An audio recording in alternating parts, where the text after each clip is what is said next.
मोदी तेरी कब्र खुदेगी, आज नहीं तो कल खुदेगी। ऐसा नारा किसी भी सूरत में स्वीकार्य नहीं हो सकता। इस तरह के नारे लोकतंत्र के मूल भाव पर भी प्रहार करते हैं, केवल व्यक्ति पर नहीं। नारा लगाने वालों का जो सोचने का तरीका है वो खतरनाक है।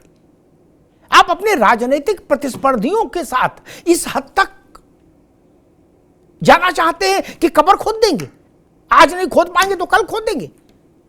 ये भाव खराब है, ये भाव लोकतंत्र के लिए खतरे की निशानी है। और खासतौर पर वो लोग जो लोकतंत्र बचाने के लिए खुद को सेनानी बताते हैं और जब भी घर से निकलते हैं तो संविधान की एक छोटी किताब लेकर निकलते हैं, उन लोगों के जलसे में अगर ऐसे नारे लगे तो बात खराब हो जाती। मेहमानों साहब का परिचय कराएं। देवेंद्र प्रमुख जी हैं, भारतीय जनता पार्टी के प्रवक्ता, देवेंद्र जी का स्वागत है। सिद्धार्थ तंवर हैं, कांग्रेस के प्रवक्ता, सिद्धार्थ जी का बहुत स्वागत है। अरविंद सिंह जी हैं, राजनीतिक विश्लेषक, अरविंद जी का बहुत स्वागत है। डॉक्टर मोनिका सूद हैं, राजनीतिक विश्लेषक, मोनिका जी का बहुत बहुत स्वागत। अरविंद जी, आपसे बात शुरू करूंगा। मोदी तेरी कब्र खुदेगी, आज नहीं तो कल खुदेगी, ये नारा बिहार में लगे और चाहे दिल्ली में लगे, चाहे कहीं लगे, कि देश के किसी हिस्से में, ये नारा लोकतंत्र के मूल भाव का निषेध करता है, उसको खंडित करता है। लोकतंत्र में सबसे बड़ी ताकत तो यही ना कि जो भी पॉलिटिकल पार्टीज हैं वो प्रतिस्पर्धी हैं, कॉम्पिटिटर हैं, एनिमी नहीं है कि कब्र खोद देंगे किसी का और सर काट देंगे। ये राजतंत्र वाली लड़ाई नहीं ना कि सेना तैयार करके चढ़ाई करेंगे जाके और मार डालेंगे। अरविंद जी, देखिए अमिताभ जी, लोकतंत्र में तो गाली गलौज और इस तरह के अपमानजनक शब्दों का कहीं भी स्थान नहीं होना चाहिए। इसकी जितनी भी निंदा करें कम है।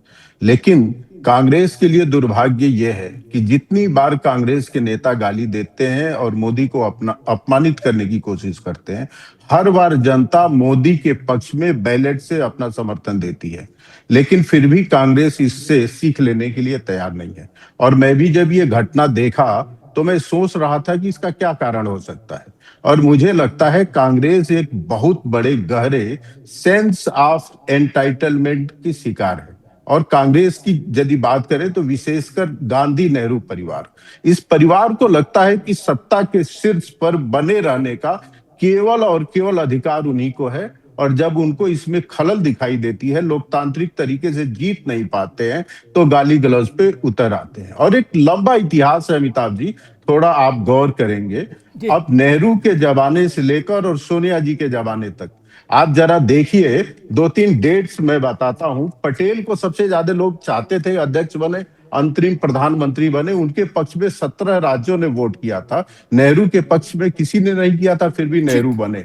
और पटेल की जब वही होने लगी तो नेहरू इतने चिढ़ गए थे कि 15 दिसंबर 1950 को जब पटेल का स्वर्गवास हुआ तो भारत के प्रधानमंत्री के कार्यालय से ये निर्देश जारी हुआ, नोटिफिकेशन जारी हुआ कि उनके अंतिम संस्कार में कोई भी सरकारी अधिकारी भाग नहीं लेगा। आप बताइए, पटेल को अपमानित करने का इन्होंने काम किया। दूसरा, मैं आपको याद दिलाऊं, लाल बहादुर शास्त्री जी जब प्रधानमंत्री बने तो बार बार इंदिरा जी के द्वारा उनको पत्र लिखा गया कि नेहरू का जो आवास है 3 मूर्ति, वो बहुत बड़ा है, उसको नेहरू मेमोरियल बनना चाहिए। आपसे नेहरू इतने लोग मिलने आने वाले नहीं है, आपकी पर्सनालिटी नेहरू इतनी बड़ी नहीं है। इतना बड़ा भूभाग लेकर आप क्या करेंगे? लाल बहादुर शास्त्री को अपमानित किया गया। और अमिताभ जी, आपको पता है, जब पीवी नरसिम्हा राव जी का निधन हुआ तो पीवी नरसिम्हा राव जी कांग्रेस के शीर्षस्थ नेता, भारत के पूर्व प्रधानमंत्री, उनके शव को 24 अकबर रोड जो कांग्रेस का मुख्यालय है वहां लाने नहीं दिया गया। तो कांग्रेस को जिससे भी अपमान महसूस होता है, चाहे भले ही उनके पार्टी के नेता हो। अब सीताराम केसरी के एग्जांपल देखिए, सोनिया जी के दोबारा में आऊंगा, केसरी जी का प्रसंग मालूम है। मैं एक पत्रकार के नाते उस अवसर पर था 24 अकबर रोड में, जब केसरी जी का अद्भुत सम्मान समारोह किया था कांग्रेस के नेताओं ने। उनको जान बचाना मुश्किल पड़ गया, धोती तो नहीं बचा पाए, जान ही बच पाई थी। मैं मोनिका सूद जी के पास आऊंगा, फिर कांग्रेस और भाजपा के पास। मैं मानता हूं कि आपने शास्त्री जी को ह्यूमिलेट करने की कोशिश की, वल्लभ भाई पटेल को डिमीन करने की कोशिश की, कमतर दिखाने की कोशिश की,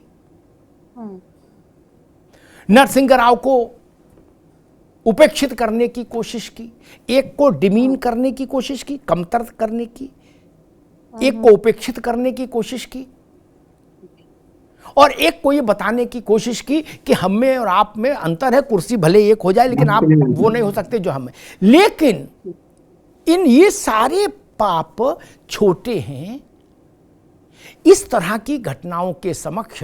जब किसी प्रधानमंत्री की दिवंगत मां को मां बहन की गाली दी जाए, बिल्कुल, फिर इसके मुकाबले कोई, एक मिनट, इसके मुकाबले फिर कोई बात रहती नहीं, कोई बात नहीं रहती। आपने एक मिनट, आपने, अरे रुको भाई, आपने नरसिंह राव का शब्द घुसने दिया, अंदर नहीं घुसने, चलो आपका मसला है, आप जानो, ठीक, ये नरसिंह राव के घर वाले जाने, उस वक्त तो वो भी नहीं अड़े।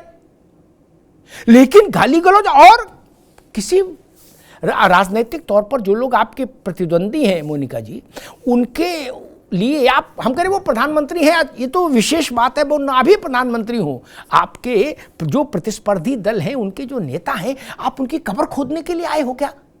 क्या राजनीति कब्र खोदने का हिस्सा है? ये मनरेगा का नया काम आ गया, कब्र खोदने वाला, क्या मनरेगा में?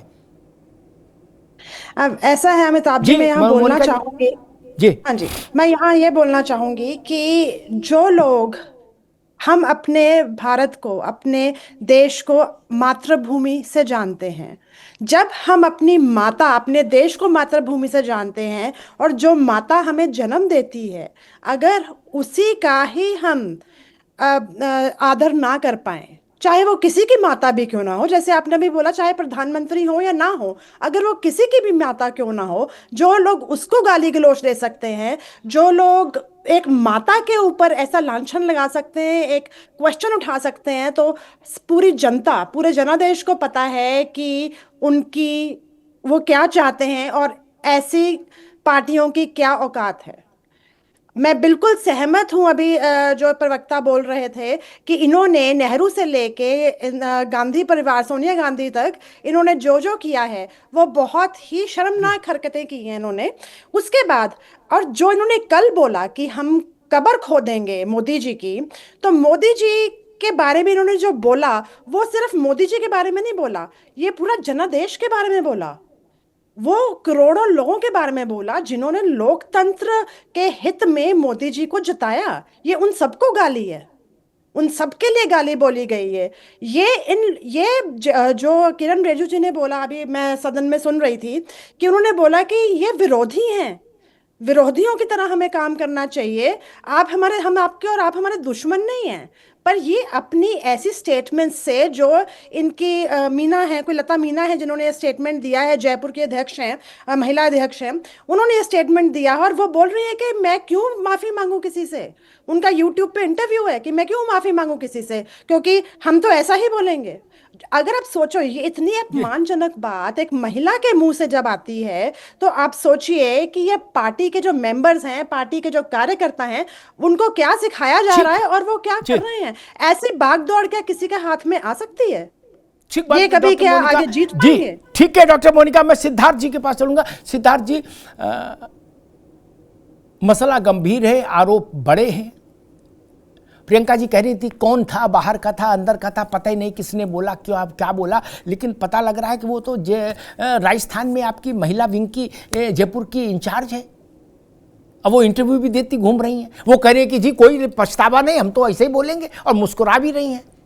मतलब मैं ये समझ नहीं पा रहा कि इसकी जरूरत कहां से। ठीक है, बिहार का जनादेश आया, आपके लिए बड़ा झटका है, तो भी मोदी तेरी कब्र खुदेगी तो नहीं चलेगा ना। आप मोदी को वोट से हराएं तो बात अच्छी है, लोकतंत्र तो बस इतने की ही इजाजत देता है, हाथापाई की इजाजत तो देता नहीं। हम आ भी भरते हैं तो हो जाते हैं बदनाम, वो कत्ल भी करते हैं तो चर्चा नहीं होती। एक कार्यकर्ता, जिसको कार्यकर्ता बताया जा रहा है, मुझे उसकी पूरी जानकारी नहीं है क्योंकि मैं दिल्ली से ताल्लुक रखता हूं। जर्सी गाय, कांग्रेस की विधवा, 50 करोड़ की गर्लफ्रेंड, रेनकोट पहनकर नहाने वाले पूर्व प्रधानमंत्री, मुजरा, सूर्पनखा की हंसी और बुर्के के पीछे, ये जो मैंने अभी शब्द बताए हैं, जो अपने मुख से मैंने बोले हैं, ये शब्द कांग्रेस की नेत्री सोनिया जी और कांग्रेस से संबंधित एक सांसद, जिन पर आजकल भाजपा डोरे डाल रही है, उनकी धर्मपत्नी, स्वर्गीय धर्मपत्नी के लिए भी ये शब्द इस्तेमाल हुए थे। इन शब्दों का जो इस्तेमाल है वो किसी आम कार्यकर्ता ने भारतीय जनता पार्टी में से नहीं किया था। ये एक जिम्मेदार व्यक्ति, जिसके चेहरे पर चुनाव लड़े जाते हैं, उस व्यक्ति ने भरे मंचों से इन शब्दों का उच्चारण किया था। उस पर आज तक कितनी डिबेट हुई, मुझे ये बता दीजिए। अभी एक राजनीतिक विश्लेषक कह रही थी मां सबकी बराबर होती है। बिल्कुल मां सबकी बराबर होती है, मैं इससे सहमत हूं, परंतु राहुल गांधी की मां के लिए, राजीव गांधी की मां के लिए, जवाहरलाल नेहरू जी के लिए और उस गांधी परिवार के लिए, जिसमें नेहरू जी ने 10 साल जेल में आजादी की लड़ाई के लिए 10 साल जो व्यक्ति जेल में रहा हो, राजीव गांधी जिनके शरीर के परखच्चे उड़ गए, उस व्यक्ति के लिए, उसकी विधवा के लिए ऐसे शब्दों का इस्तेमाल एक पद पर बैठे हुए व्यक्ति ने किया, उस पर आज तक कभी डिबेट नहीं हुई। एक कार्यकर्ता, जिसको कार्यकर्ता बताया जा रहा है, मुझे पूरी जानकारी नहीं है वहां पर कौन लोग थे, रैली के मैदान में कुछ नहीं हुआ, तंवर साहब कोई भाषण, जानकारी तो मेरे ख्याल से पूरी कर लेनी चाहिए थी, अब तक काफी टाइम हो गया। कोई भाषण स्टेज से नहीं हुआ, रैली मैदान के अंदर कुछ नहीं हुआ। रैली में हर तरीके के लोग आते हैं, बाहर से कौन आके किसने क्या करवाया, ये जांच का विषय है।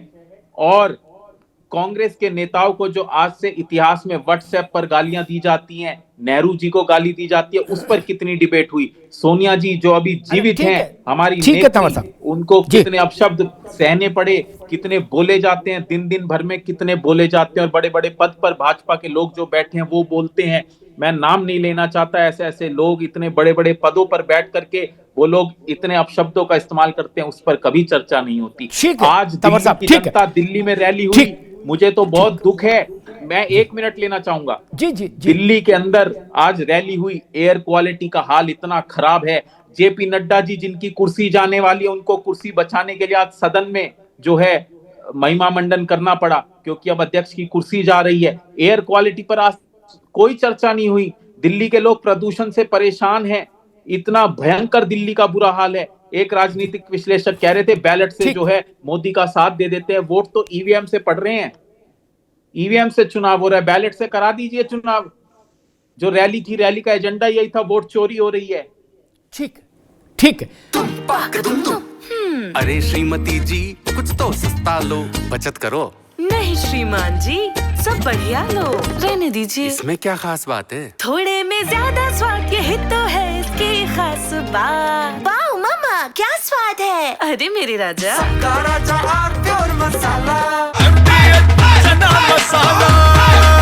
अब छोलिया हो या लोबिया, सफेद चने या काले चने, सब कुछ मजेदार बने।